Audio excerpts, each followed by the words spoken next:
we're going to do some work on internal rotation of the shoulder. We're going to use PAILs and rails to do so. So internal rotation of the shoulder is super important.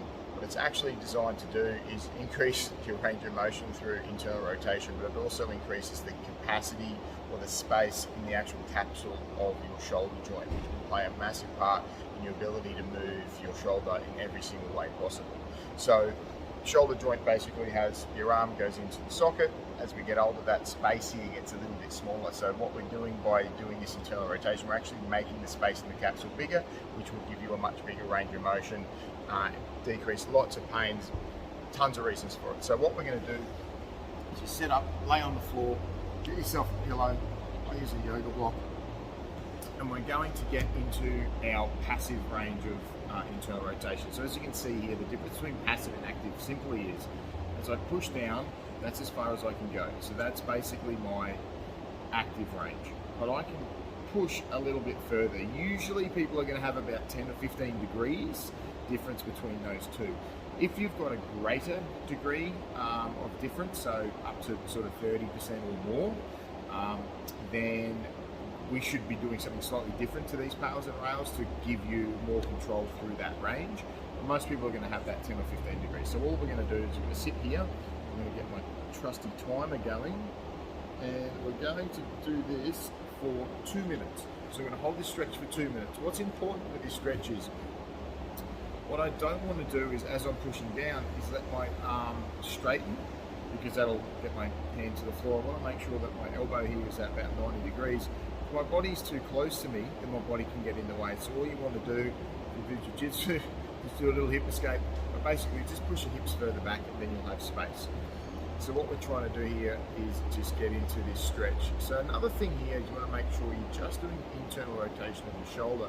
You don't want to move your whole actual shoulder. So as you can see, as I'm lying on my shoulder, this is as far as I can go. If I let my whole shoulder come up and lean back, my arm now gets closer. But all I want to do is rotate my arm in my shoulder. So you're going to sit here and hold this for 2 minutes.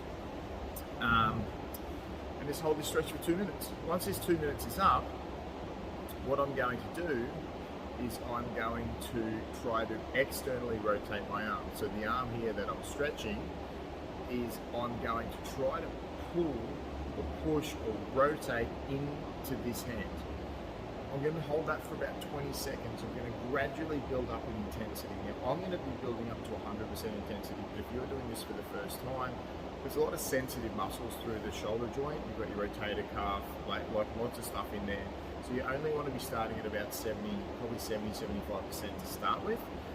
Once you've gone over the bit, you can get up to 100%. So it's been a minute and a half already. So what I'm going to do is I'm going to push up for 20 seconds. I'm going to gradually build up. I'll talk while I'm doing it. And then after that 20 seconds is up, I'm going to try to rotate back down, but you will see my face, I'm trying really hard, but you'll see there won't actually be any movement either, because I've obviously already pushed past my active range. So I've got about 3 seconds left. So now I'm going to take a big breath, pack my core, imagine I'm going for a squat, or imagine someone's punching me. I'm going to create some tension in my body, and then I'm now pushing my right hand, which is this hand with my whip strap on it, up into my left hand, which is holding it down. So pushing up at about 20%, increase that to about 40% effort, increase that up to a 60% effort, now up to 80%, and now I'm pushing at 100% effort. I'm using everything in the joint itself, all the connective tissue in the back of the joint, everything around the back of the shoulder to try and rotate up as hard as I can. Keep going. 5 more seconds, and now I'm going to try to rotate the other way. So now I'm trying to, so now I can actually take this hand away. So this one I'm trying to push down as hard as I can. Once again, I'm going to do this for 10 seconds. So 10, 20 seconds, that's 10 seconds now. Keep going. I'm doing this as hard as I can. And that's 20 seconds. So now I'm going to hold this in place. I wasn't able to quite get 100% effort because I'm doing this while I'm talking, but we're going to do 3 sets. So that's 1 set. We're going to do 3 sets. So the 2 minute stretch at the start is an important time. How long you take between your first set, your second set, your second set, your third set, it's completely up to you.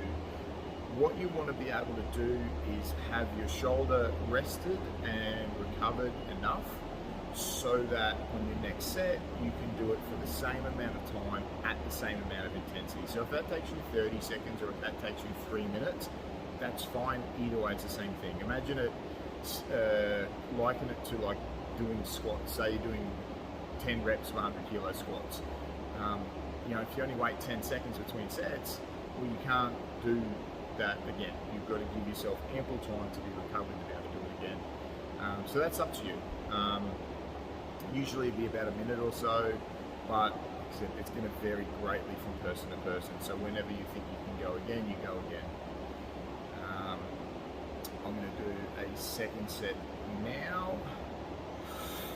Raise my core, pack everything in, create tension in my body, and then pushing up at 20% effort.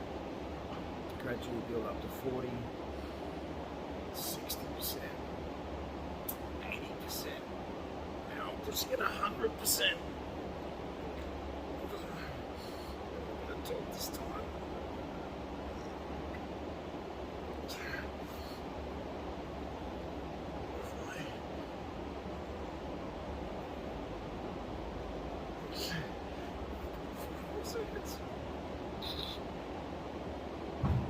And reverse direction.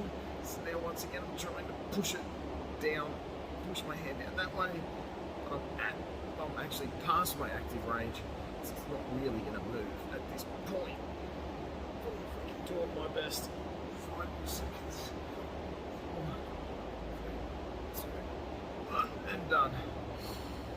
And I'm going to rest here for as long as it takes to do my next set. As I said.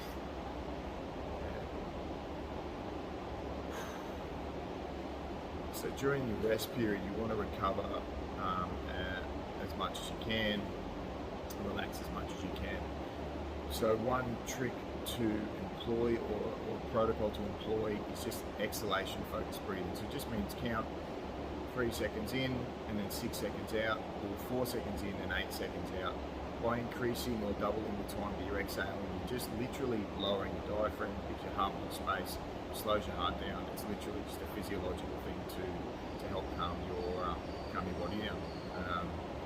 Obviously it's important here to make sure that you're relaxing as quickly as you can and as good as you can, but in all other aspects of life as well. If you've got a stressful situation, you've got a competition coming up, you've got speech coming up, or you haven't got a fight with your partner and you want to calm down, do that for about a minute or two, and you'll see the results. Alright, just relaxing. So now I've got my third set. Alright, ready to go. 20%, just 20%, 40%, 60%, 80%. Oh, I can feel it now. Alright, there we go.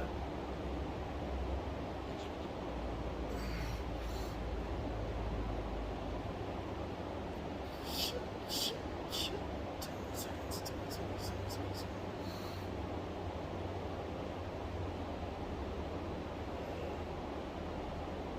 And then reverse direction, I'm pushing it down now. Pushing it down, pushing this arm that way, using everything in the shoulder to pull down. 10 seconds left.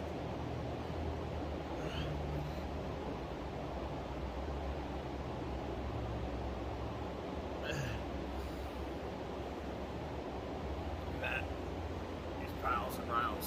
It's the internal rotation of your shoulder. Have a go, see what you think, and if you've got any queries, questions about it, obviously ask away.